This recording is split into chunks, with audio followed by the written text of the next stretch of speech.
Listos, vamos a leer el capítulo 26 del primer libro de Samuel. Hoy es domingo 9 de julio del 2023 y con el favor de Dios estaremos cubriendo este capítulo completo y he titulado el mensaje Va de nuevo, va de nuevo.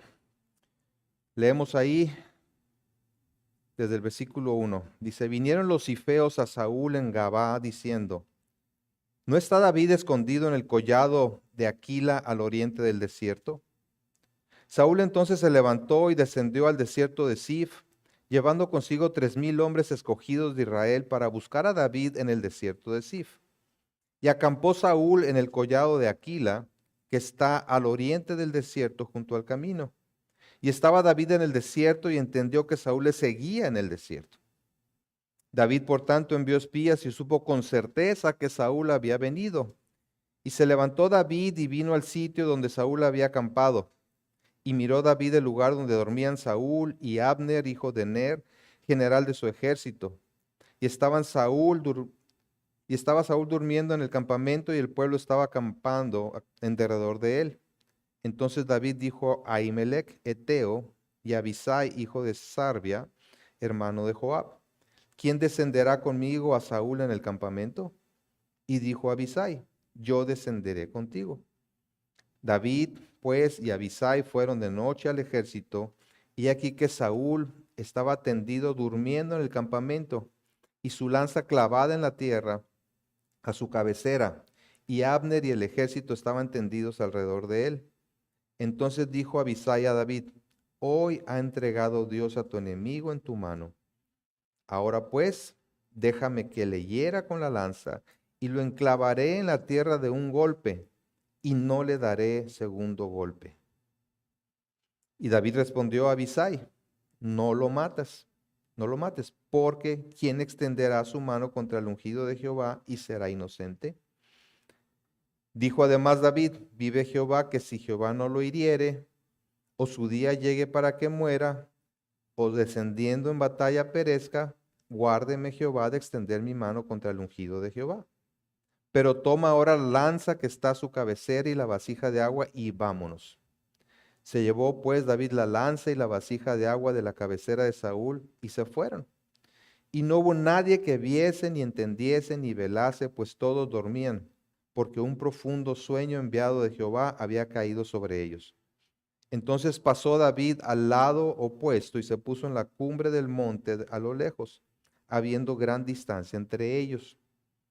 Y dio voces David al pueblo y a Abner, hijo de Ner, diciendo, ¿no respondes, Abner? Entonces Abner respondió y dijo, ¿quién eres tú que gritas al rey? Y dijo David a Abner, ¿no eres tú un hombre? ¿Y quién hay como tú en Israel? ¿Por qué pues no has guardado al rey tu señor? Porque uno del pueblo ha entrado a matar a tu señor el rey. Esto que has hecho no está bien. Vive Jehová que sois dignos de muerte, porque no habéis guardado a vuestro señor al ungido de Jehová. Mira pues ahora dónde está la lanza del rey y la vasija de agua que estaba a su cabecera. Y conociendo Saúl la voz de David, dijo, ¿no es esta tu voz, hijo mío David? Y David respondió, mi voz es, rey, señor mío. Y dijo, ¿por qué persigue así mi señor a su siervo? ¿Qué he hecho? ¿Qué mal hay en mi mano? Ruego pues que el rey mi señor oiga ahora las palabras de su siervo. Si Jehová te incita contra mí, acepte él la ofrenda. Mas si fueren hijos de hombres, malditos sean ellos en presencia de Jehová, porque me han arrojado hoy para que no tenga parte en la heredad de Jehová, diciendo, ve y sirve a dioses ajenos. No caiga pues ahora mi sangre en tierra delante de Jehová, porque ha salido el rey de Israel a buscar una pulga, así como quien persigue una perdiz por los montes.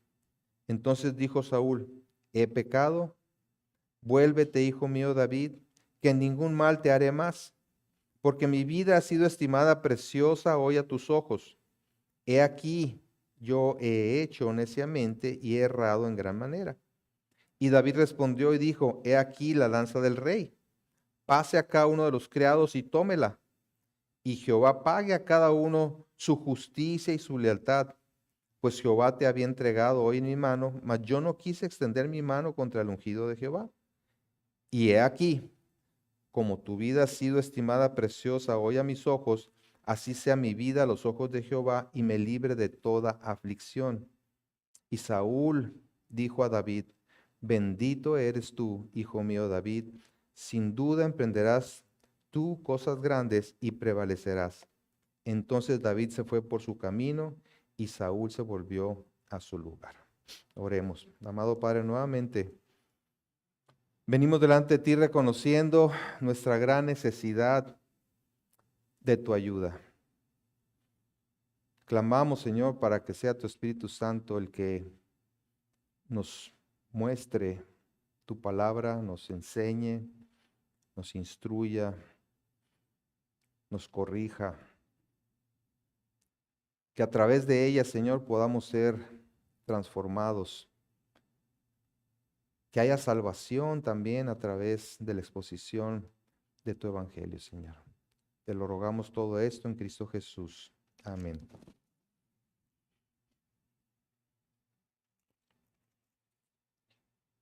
Bueno, si estuvieron aquí cuando se predicó el capítulo 24 de este mismo libro, van a ver que hay una gran similitud entre los hechos del capítulo 24 y estos que narra aquí en el capítulo 26.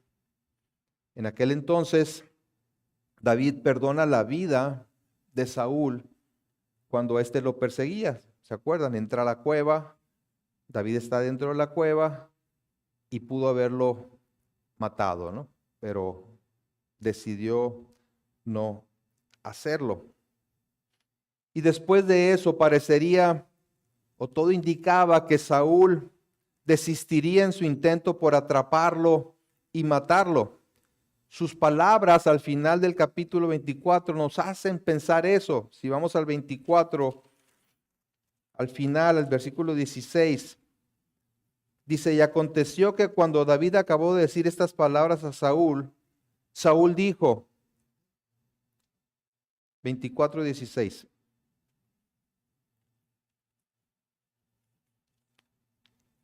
¿no es esta la voz tuya, hijo mío David? Y alzó Saúl su voz y lloró. Y dijo David: más justo eres tú que yo, que me has pagado con bien, habiéndote yo pagado con mal. Tú has mostrado hoy que has hecho conmigo bien, pues no me has dado muerte, habiéndome entregado Jehová en tu mano. Porque ¿quién hallará a su enemigo y lo dejará ir sano y salvo? Jehová te pague con bien por lo que en este día has hecho conmigo. Y ahora, como yo entiendo que tú has de reinar y que el reino de Israel ha de ser en tu mano firme y estable, júrame pues ahora por Jehová que no destruirás mi descendencia después de mí, ni borrarás mi nombre de la casa de mi padre. Entonces David juró a Saúl, y se fue Saúl a su casa, y David y sus hombres subieron al lugar fuerte. Saúl, como pueden ver, reconoce que había actuado con que David había actuado con misericordia, perdonándole la vida, inclusive que sería el próximo rey. Pero realmente solo le interesaba salir bien librado de toda la situación. Y le ruega a David que tenga misericordia de su descendencia. Saúl pudo haberse quedado tranquilo, aceptando su imposibilidad de acabar con David y los planes de Dios a través de David. Pero como suele suceder, no falta el instigador y basta una pequeña chispa para encender un gran fuego. Por su parte, ¿qué haría David ante la posibilidad, nuevamente, de librarse de la amenaza de Saúl de una vez por todas? ¿Le habrán servido a David las experiencias anteriores, tanto con Saúl como con Nabal, que vimos en el capítulo anterior? Veremos en este capítulo la respuesta tanto de Saúl como de David ante la tentación que se les presenta una vez más. Se esperaría que después de haber recibido varias lecciones, ambos se sentirían muy seguros para responder correctamente ante los nuevos desafíos o tentaciones. Mientras que Saúl continúa en una evidente declive espiritual, él iba de caída. David es fortalecido por Dios para aprender a esperar confiadamente el tiempo en el que asumiría el trono de Israel. Y vale la pena preguntarnos, ¿y qué de nosotros? ¿Cómo responderemos ante las tentaciones que se nos presentan en la vida? ¿De qué maneras las experiencias anteriores nos ayudan a confiar más en Dios y nos fortalecen para no caer de nuevo? Considerémoslo al entrar en este pasaje. Veamos en primer lugar la tentación de Saúl. Dice el versículo 1, vinieron los cifeos a Saúl en Gabaa diciendo, ¿no está David escondido en el collado de Aquila al oriente del desierto? Si le imprimimos un poquito de drama a esto, ¿verdad? Muchas veces una narrativa pues no nos da ni siquiera el tono, ¿verdad?, de voz o las circunstancias. Pero yo imagino que Saúl está ahí en su lugar tranquilo, ¿verdad?, disfrutando de que David le había perdonado la vida,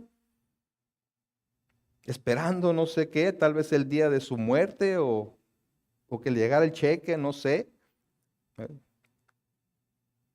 Y vienen unos personajes muy feos, los cifeos, diciendo, rey, aquí no sabes qué. Ya sabemos dónde está David. Lo tenemos bien ubicado.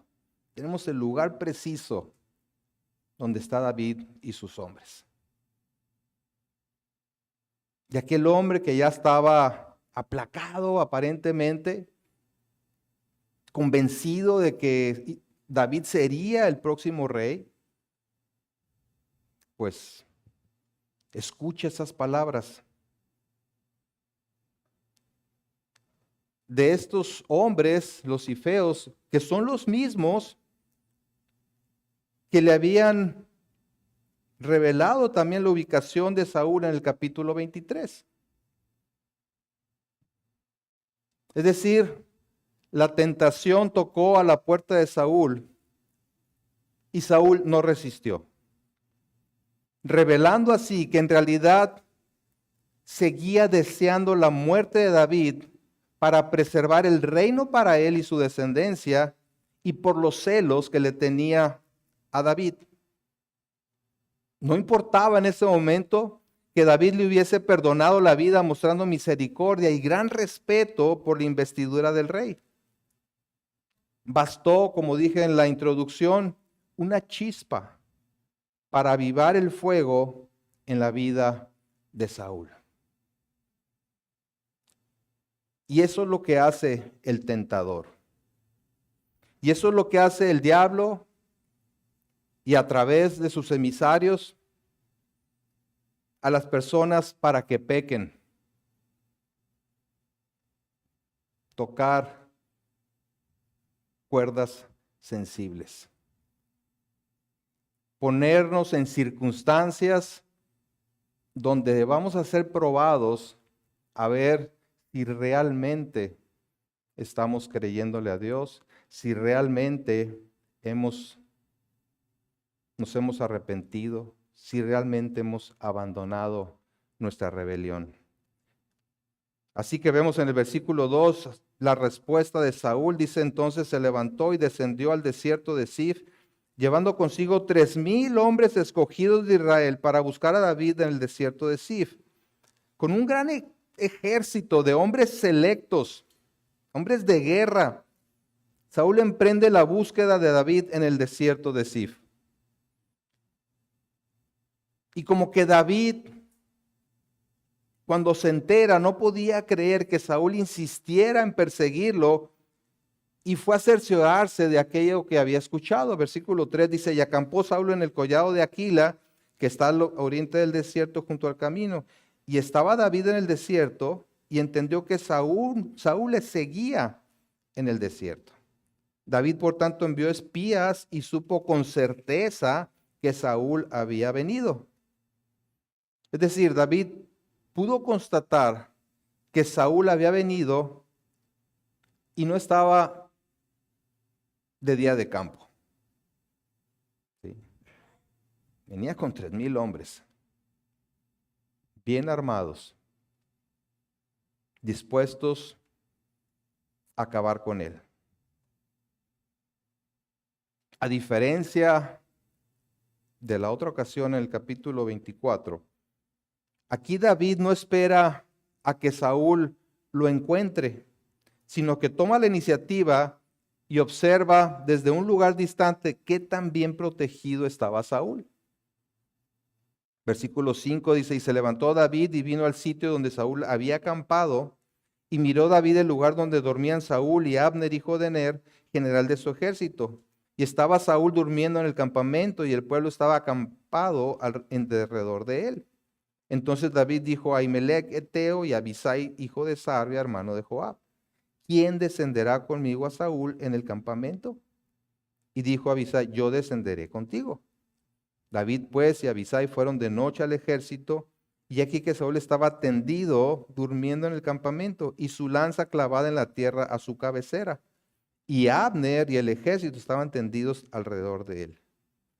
En una acción muy arriesgada, David y Abisai se acercaron al campamento de los israelitas. Pero no solo eso, sino que se abrieron paso entre los soldados de Saúl hasta el punto central donde estaba el rey durmiendo. Los soldados protegían al rey colocándose a su alrededor. Él estaba en medio y a su alrededor se iban acomodando todos los soldados. ¿Sí? Y junto al rey estaba el general del ejército, Abner, que respondería con su propia vida en caso de que la seguridad del rey se viera vulnerada. Y hace la precisión de que la lanza estaba ahí a la cabecera de Saúl. Esa lanza que estaba destinada para su protección y que también había sido muy posiblemente aquella con la que quiso matar a David en algunas ocasiones, se convirtió en el arma ofensiva que en manos de Abisai lo hubiera matado. Habiendo llegado entonces hasta donde Saúl dormía profundamente, Abisai le propone a David acabar con él ahí mismo.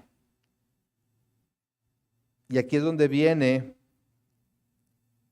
nuevamente la tentación sobre David. Había pasado la prueba en el 24. Había sido estorbado por la providencia de Dios en el 25 a través de Abigail. Y ahora estaba en una situación similar. Versículo 8, entonces dijo Abisai a David, hoy ha entregado Dios a tu enemigo en tu mano. Ahí lo tienes. Ahora pues déjame que le hiera con la lanza y lo enclavaré en la tierra de un golpe y no le daré segundo golpe. Es de un solo espadazo lo elimino. Entonces vemos que la tentación no solamente se presentó ante Saúl, incitándolo a buscar otra vez a David, sino también a David, y con prácticamente el mismo argumento de la vez anterior. Hoy ha entregado Dios a tu enemigo en tu mano. Es decir, le dice a Abisai, Dios te ha abierto la puerta para acabar con esto y no la pienses más. Decía en alguna ocasión anterior, ¿no? O sea,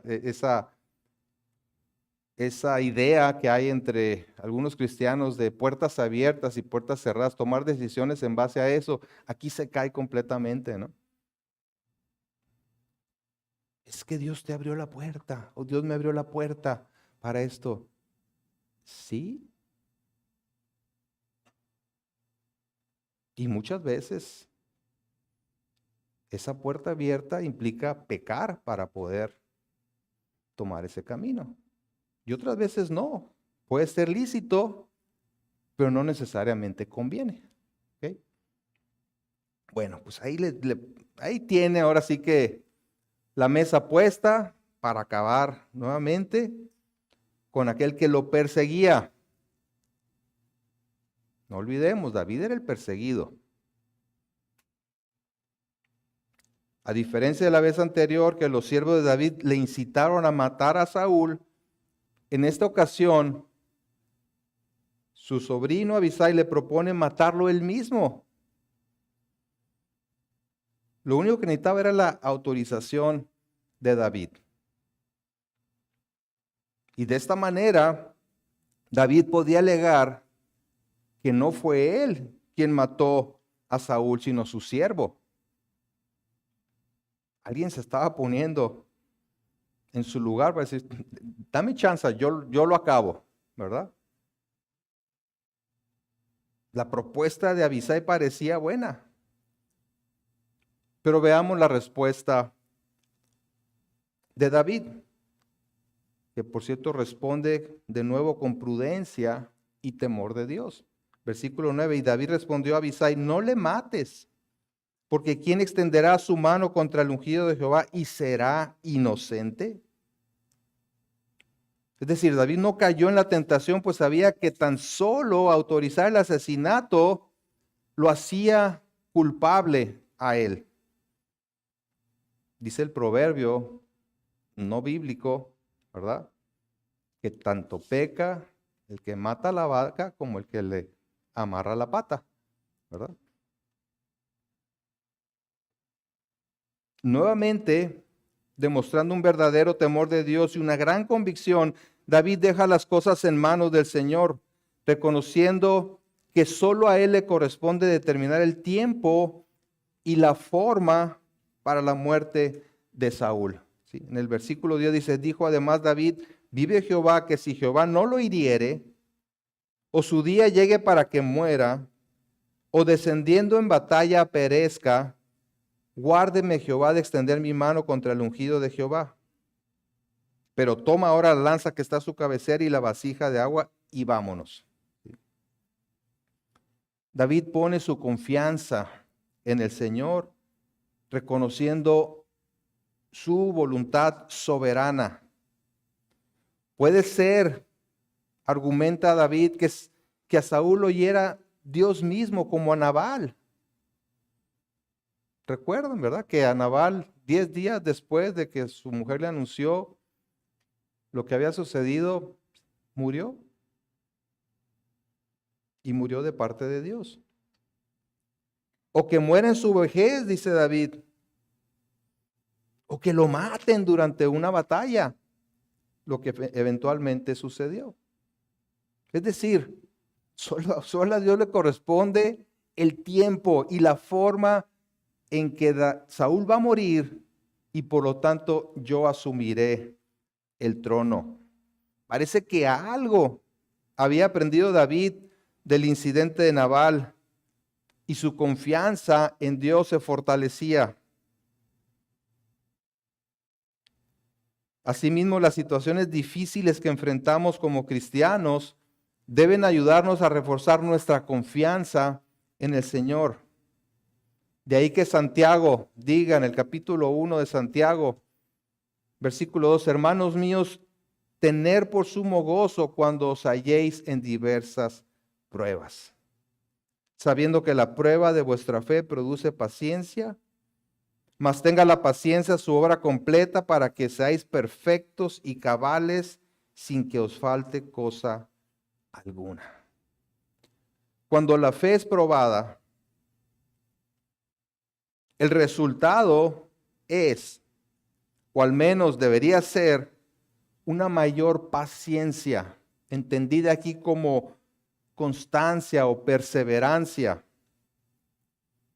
Las experiencias pasadas le sirvieron a David para esperar en el Señor y que nadie lo acusara de haber asesinado a Saúl para asumir el trono.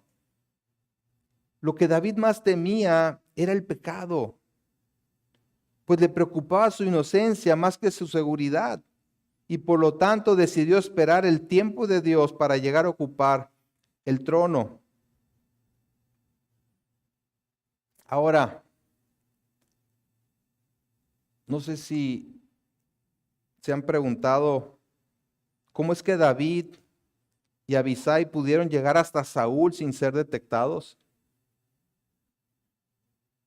Era realmente una misión imposible. Atravesar todo el ejército hasta llegar a Saúl. Lo dice ahí en el versículo 12, si pusieron atención, se llevó pues David la lanza y la vasija de agua de la cabecera de Saúl y se fueron. Y no hubo nadie que viese, ni entendiese, ni velase, pues todos dormían. Pero no estaban dormidos porque se habían puesto un pachangón y quedaron tendidos, ¿verdad? No, dice, porque un profundo sueño enviado de Jehová había caído sobre ellos.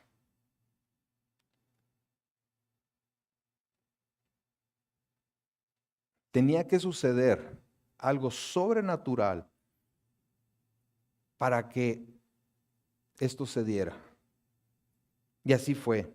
Dios hizo caer a todos en un profundo sueño y por lo tanto nadie se dio cuenta de la entrada y salida de David y Abisai. Dice, y no hubo nadie que viese, ni entendiese, ni velase.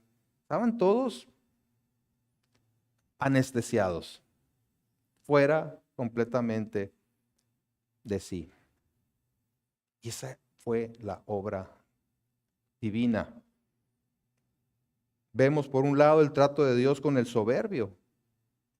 Aquel que cree que tiene todo el poder y los recursos para hacer lo que desea. Dice la Biblia que el que se enaltece será humillado y el que se humilla será enaltecido. Esta es una demostración de que nadie está por encima del Señor. Y por otro lado, vemos la protección que Dios brinda a sus hijos. Ahora no sabemos cómo David supo que no serían detectados.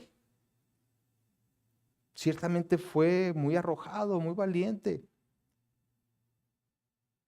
No dice aquí que fue lo que a él le dio esa convicción, ¿verdad? De que Dios había mandado un sueño sobre todo el ejército de Saúl. Pero algo debió haber captado él de parte de Dios. En esa comunión íntima con Dios seguramente vino esa convicción y por eso fue hasta Saúl. Ahora, con frecuencia nos intimidamos por las circunstancias adversas o inclusive por la furia del enemigo y olvidamos que Dios es muchísimo más poderoso que cualquiera. Así como hizo caer en profundo sueño a Saúl y todo su ejército, así puede hacer cualquier cosa para protegernos y librarnos del maligno. Lo que nos corresponde a nosotros es confiar en Él y no amedrentarnos por el enemigo ni por las circunstancias adversas, sino someternos a Él en obediencia. En Santiago 4:7 dice, someteos pues a Dios, resistid al diablo y huirá de vosotros. ¿Sí? El orden es fundamental. La clave está en el sometimiento a Dios, o sea, la obediencia sin restricción. Entonces, habiendo salido del campamento y a una distancia prudente, todavía de noche, David habló a los israelitas. Digo, David era arrojado, pero no era tonto, ¿verdad? No iba a despertar a Saúl y todos estando todavía ahí. Entonces, ya que está un poco retirado, dice el versículo 13, entonces pasó David al lado opuesto y se puso en la cumbre del monte a lo lejos, habiendo gran distancia entre ellos. Y dio voces David al pueblo y a Abner, hijo de Ner, diciendo, ¿no respondes, Abner? Entonces Abner respondió y dijo, ¿quién eres tú que gritas al rey? Y Abner era nada menos que el general del ejército de Saúl. Así es que es a él a quien David se dirige para hacerle ver su terrible falla en proteger al rey. Y dijo David a Abner, ¿no eres tú un hombre? ¿Y quién hay como tú en Israel? ¿Por qué pues no has guardado al rey tu señor? Porque uno del pueblo ha entrado a matar a tu señor el rey. Esto que has hecho no está bien. Vive Jehová que sois dignos de muerte, porque no habéis guardado a vuestro señor, al ungido de Jehová.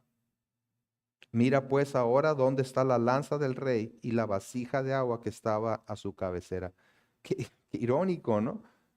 Quien estaba destinado a proteger al rey, no lo protege, y quien estaba en un momento dado incitado a acabar con el rey, es quien lo protege.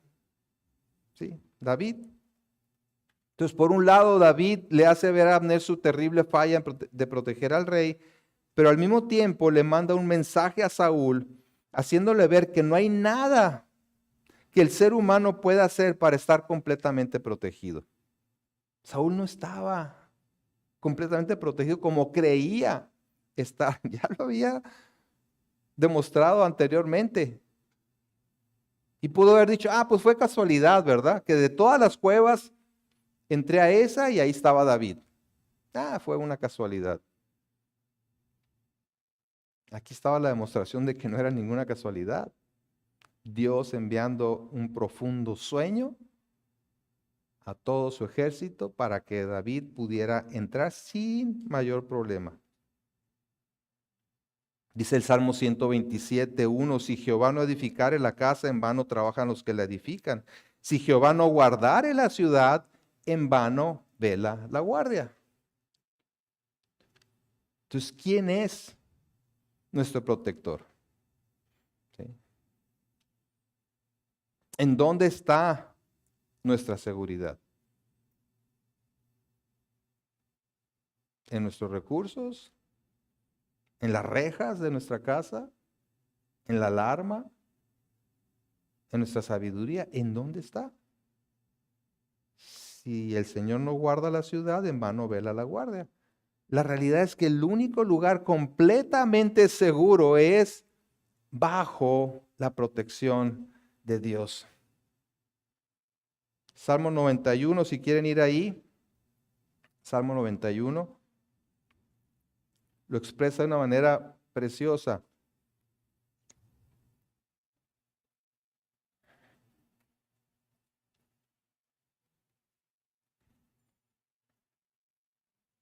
Salmo 91:1 dice, el que habita al abrigo del Altísimo morará bajo la sombra del Omnipotente. Diré yo a Jehová, esperanza mía y castillo mío, mi Dios en quien confiaré. Él te librará del lazo del cazador, de la peste destructora.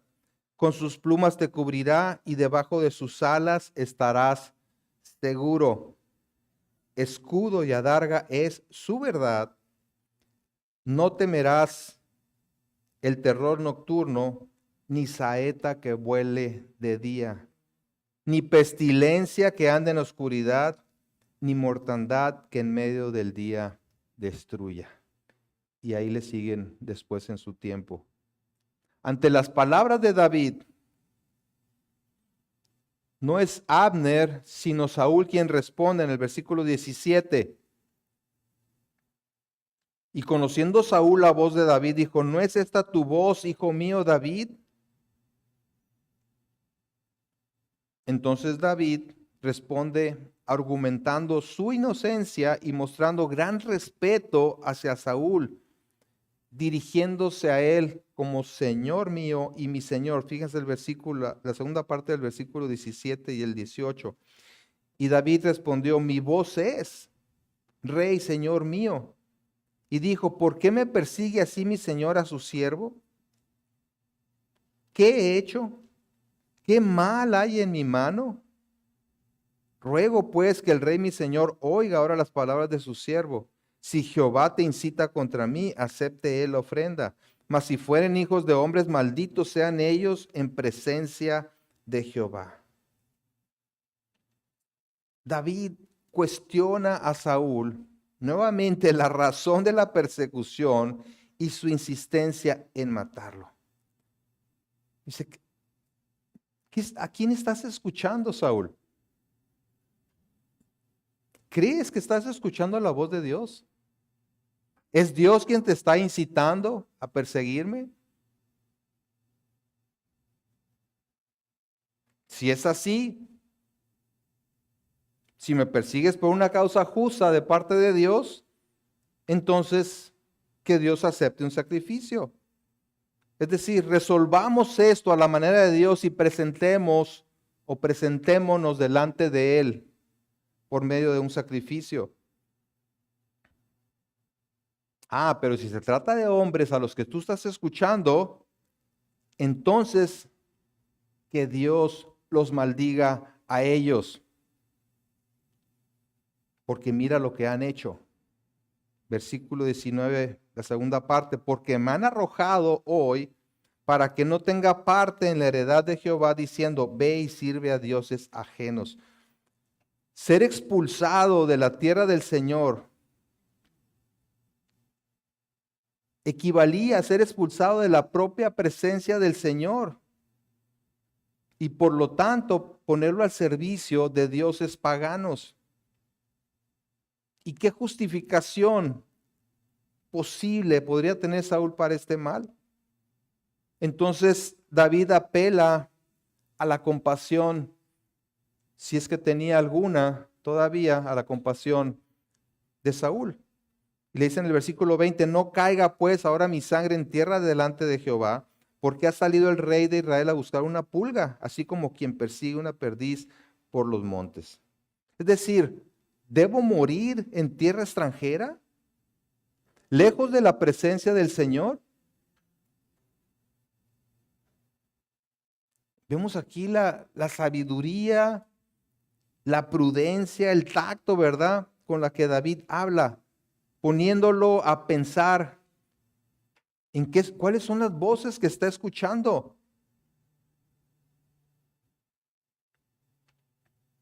Y no es que le quiera quitar la culpa a Saúl. Sabe perfectamente David que es el corazón de Saúl el que lo está impulsando para continuar con esta cacería. Lo que quiere hacer es ponerlo a reflexionar acerca precisamente de eso que hay en su corazón y cómo es que ante la menor provocación, ahí va otra vez a perseguir a David. En el capítulo 24, David le dijo a Saúl, ¿tras quién ha salido el rey de Israel? ¿A quién persigues? ¿A un perro muerto? ¿A una pulga? Y ahora le dice esencialmente lo mismo, poniéndolo a pensar realmente en la insensatez de perseguirlo, como se persigue a una perdiz por los montes,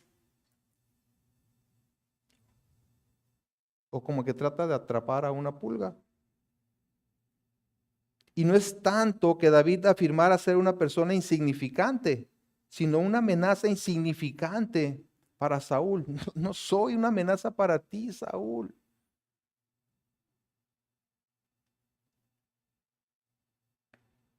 Y ante estas palabras, Saúl reconoce haber pecado y dice haber actuado neciamente y cometido un grave error. Fíjense el versículo 21.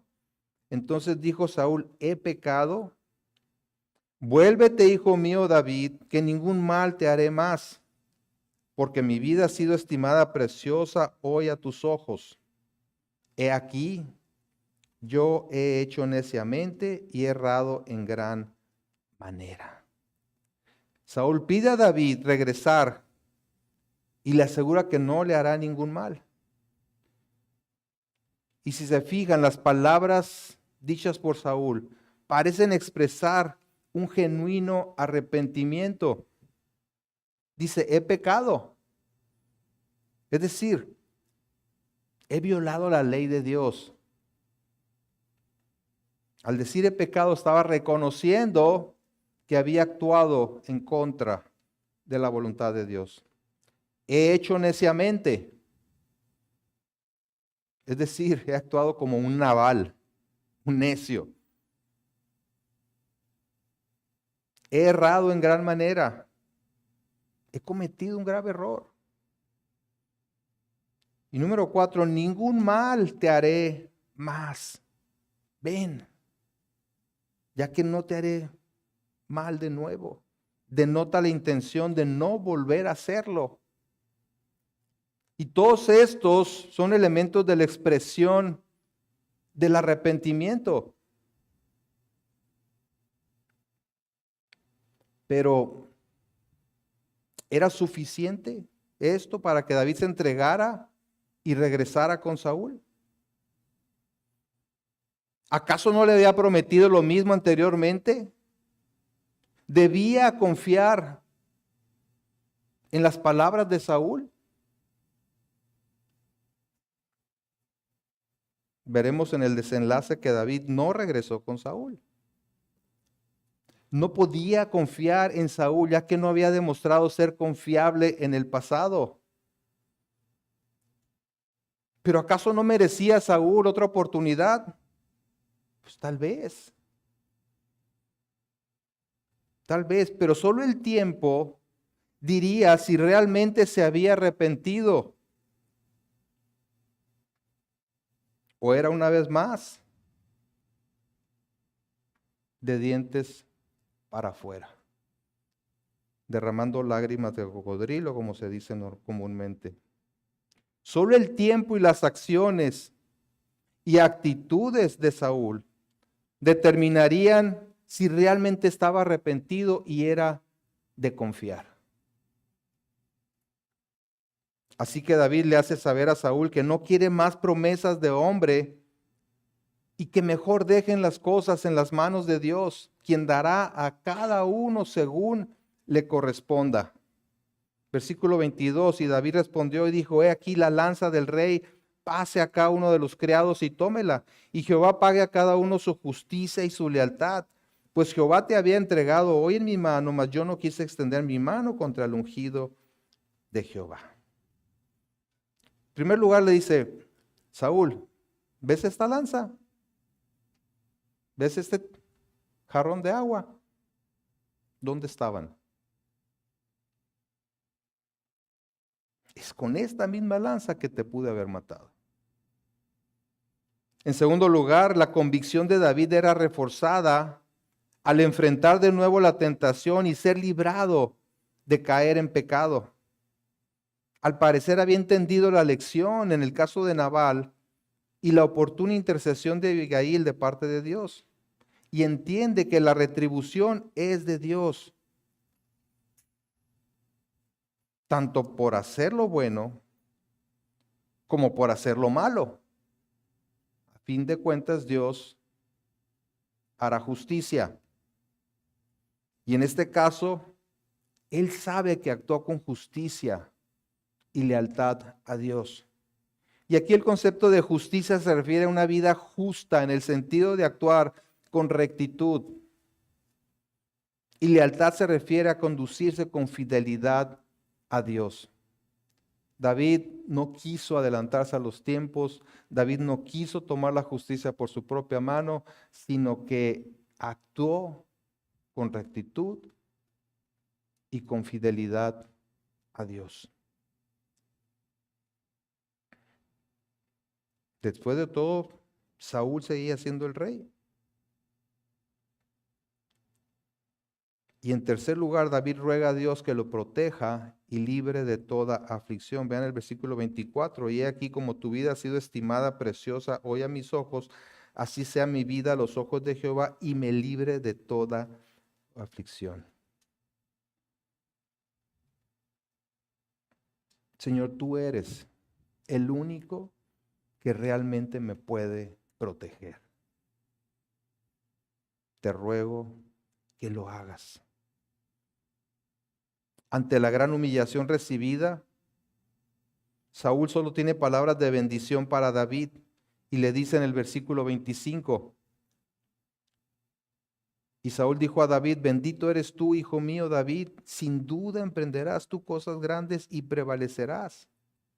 Entonces David se fue por su camino y Saúl se volvió a su lugar. De cierta manera, Saúl estaba reconociendo la legitimidad del reino de David, tal como lo había hecho anteriormente. Sin embargo, esto no fue suficiente para que David se entregara, pues las experiencias pasadas le informaban que Saúl cambiaba de parecer con mucha facilidad. Había que ver si realmente Saúl estaba arrepentido y no iban a venir otra vez unos feos, ¿verdad?, a prender la mecha y hacerlo volver a lo mismo. Así que habiendo rechazado la invitación para regresar con Saúl, David se fue por su camino y Saúl por el suyo, siendo la última vez que ellos se verían. No hubo otro encuentro entre ellos después de este. Bueno, hemos visto que tanto Saúl como David se enfrentaron a situaciones similares a las que habían experimentado antes y la respuesta de cada uno fue distinta. Saúl vuelve a perseguir a David ante la incitación de los cifeos. Y la pregunta surge, ¿por qué Saúl responde a esa tentación como lo hizo? Ciertamente porque no había resuelto el problema en su corazón. Porque no tenía temor de Dios. Así que ante la menor provocación, incitación o tentación, responde de la misma manera pecaminosa. Y no podía culpar a los incitadores, ya que muy bien pudo haber dicho que no. Cuando le llegaron con el chisme, sabemos dónde está David, él claramente pudo haber dicho, estoy en paz, por favor, váyanse. Ellos tienen su propia culpa al no actuar como pacificadores, sino como instigadores. Y así también nos puede pasar a cada uno de nosotros. No basta con estar convencidos de ya no querer pecar, sino que es necesario llegar a un verdadero arrepentimiento, reconociendo qué es lo que hay en nuestro corazón que nos arrastra a pecar, que ante cualquier incitación, ahí vamos. ¿Qué hay? ¿Celos? ¿Envidia? ¿Odio? ¿Resentimiento? ¿Amargura? ¿Coraje? Y principalmente el no comprender la gracia de Dios en Jesucristo. Si no perdonamos es porque no hemos comprendido el significado del sacrificio de Cristo en la cruz.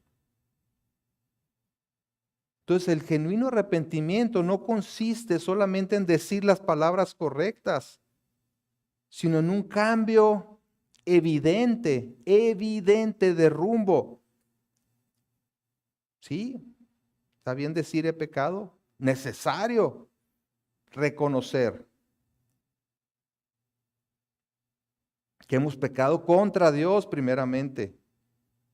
He hecho neciamente, he errado en gran manera y no lo haré otra vez. Un compromiso firme de no volverlo a hacer. Y esto es importante, pero no es lo único. Arrepentirse es, insisto, un cambio de rumbo. Voy en el camino del pecado, lo reconozco, no lo justifico. Es que me incitaron. Saúl pudo haber dicho eso. No, David, la verdad yo estaba muy tranquilo ahí sentado, y vinieron estos y pues ya sabes cómo son, bien insistentes.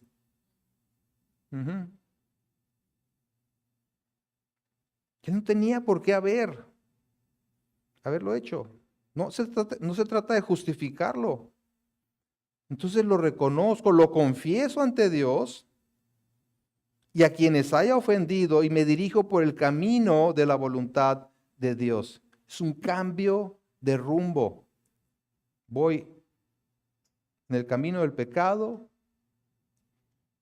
y ahora volteo y voy en el camino del temor y la voluntad de Dios. Por su parte, David salió fortalecido de las experiencias pasadas.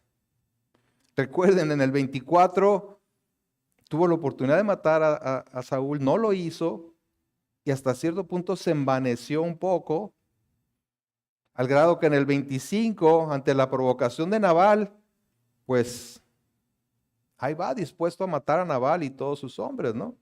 Reaccionó incorrectamente. Si no fuera por la gracia de Dios que intervino para detenerlo, hubiera cometido grave pecado. Entonces él aprendió de esas experiencias y es debido a eso que pudo enfrentar esta situación dependiendo de Dios. Su confianza en el Señor iba creciendo para no actuar en sus fuerzas, sino dejando la justicia en manos de Dios. Y muchos de los salmos expresan esta confianza. Esperar el tiempo de Dios es fundamental para la vida cristiana. Le pedimos cosas y las queremos cuando las queremos. Y muchas veces nos desesperamos porque no vemos cumplidas sus promesas o lo que esperamos de Él sin ser una promesa. Y hasta tratamos de ayudarle a Dios, ¿verdad? Eso es lo que hicieron Abraham y Sara. No llegaba el hijo prometido. Es que Dios nos dijo que nos iba a dar un hijo. Pero mire nuestra edad, mire nuestra condición. No pasa. Ah, ya sé. Lo que ha de haber querido decir Dios es que me iba a dar un hijo a Abraham, le iba a dar un hijo a Abraham, pero no con Sara, sino con la sierva Agar, ¿verdad? Mucha iniciativa, ¿verdad? Mucha iniciativa. En el contexto de no desesperarse por la aparente prosperidad de los impíos, fíjense lo que dice David en el Salmo 37.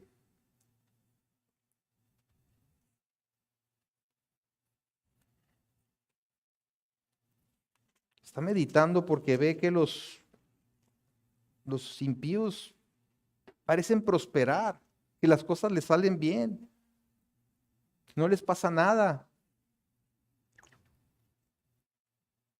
En el versículo 8 dice, deja la ira y desecha el enojo. No te excites en manera alguna a hacer lo malo, porque los malignos serán destruidos, pero los que esperan en Jehová, ellos heredarán la tierra. Pues de aquí a poco no existirá el malo, observará su lugar y no estará allí. Las pruebas y experiencias vividas deben servir para fortalecer nuestra fe y confianza en Dios. En esta ocasión, David actúa con rectitud y fidelidad a Dios, pero no debía confiarse en esa victoria, pues había quedado demostrado en el incidente anterior ante Nabal que en cualquier momento podía sucumbir a la carne, y como sabemos, eventualmente lo hizo. ante Betsabé, la mujer de Urías. Así que en lugar de jactarnos por los avances espirituales logrados en nuestra vida, debemos reconocer que es solo en completa dependencia del Señor que podemos prevalecer. Y David lo dice como conclusión más adelante en el segundo libro de Samuel, capítulo 22, segundo Samuel 22.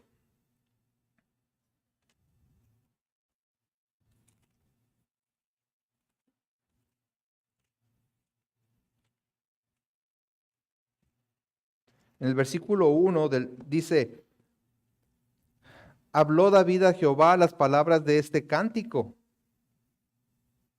El día que Jehová le había librado de la mano de todos sus enemigos y de la mano de Saúl.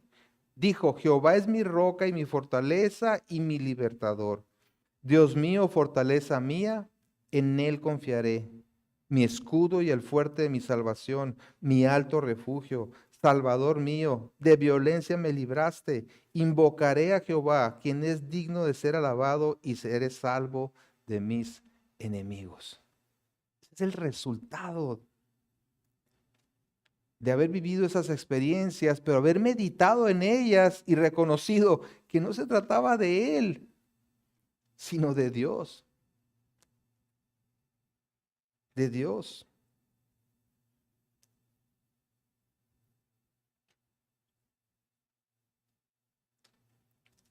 Ningún rey humano, ni David, ni nadie sería perfecto. Fallarían para que hubiera un anhelo por otro rey que vendría después.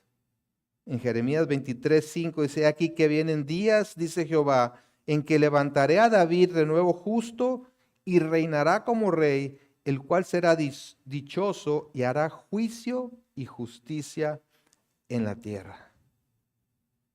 La Biblia deja perfectamente claro que no hay justo, ni aun uno, y que si dependiera de nosotros lograr una justicia y una fidelidad propias, ciertamente fracasaríamos.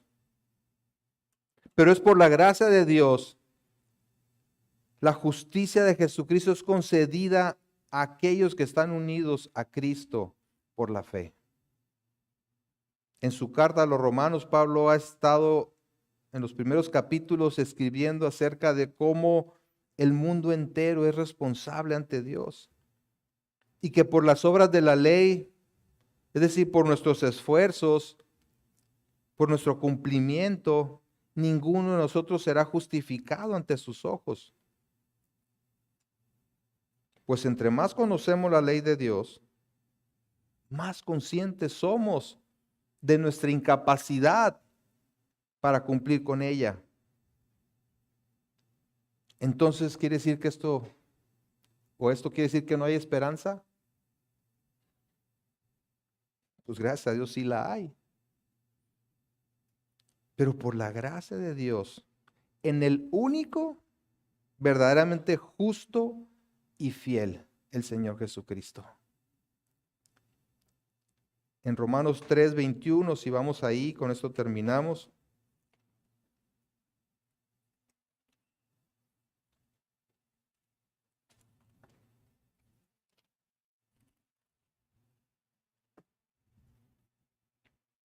Romanos 3:21 dice, pero ahora,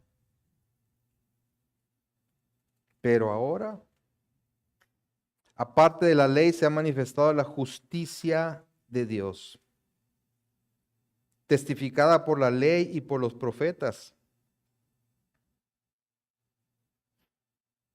La justicia de Dios por medio de la fe en Jesucristo para todos los que creen en Él, porque no hay diferencia. Por cuanto todos pecaron y están destituidos de la gloria de Dios, siendo justificados gratuitamente por su gracia, mediante la redención que es en Cristo Jesús, a quien Dios puso como propiciación por medio de la fe en su sangre, para manifestar su justicia, a causa de haber pasado por alto en su paciencia los pecados pasados. Queda claro que no hay justo porque no hay quien cumpla la ley de Dios.